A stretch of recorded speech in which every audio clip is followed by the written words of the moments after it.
Macam mana pun tangan korang berpeluh. Hai, korang sedang mencari grip yang berkualiti dengan harga yang berpatutan? Ini dia, grip M1 yang sedang hangat di pasaran sekarang. Ianya dibuat hanya di pasaran Malaysia dan special untuk Malaysia. Ini dia, grip M1 daripada Print yang datang dengan 5 color. Macam korang boleh tengok ni, sini ada pink, kuning dan hot selling color kita blue. Mana lagi 2 color? Dekat sana. Korang jangan risau, ada color formal untuk korang juga.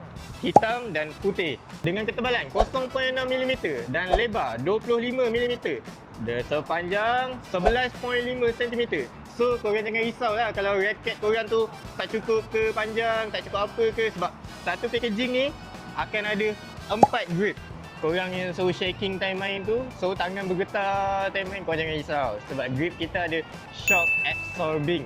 So, walaupun getar macam mana pun, dia akan serap getaran tu. Kalau main dalam kuat, mesti tangan korang suruh panas. So, tangan korang akan berpeluh. Untuk korang suruh berpeluh, korang jangan risau.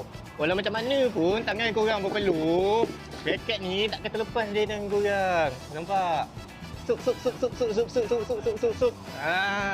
Waktu korang nak minta, mesti raket pernah terlepas daripada tangan korang. Raket dah lah beli mahal-mahal, terlepas, patah, beli 400-600, patah.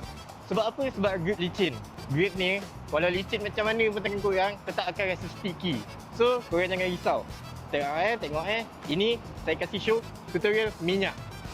Set. Tak goyang.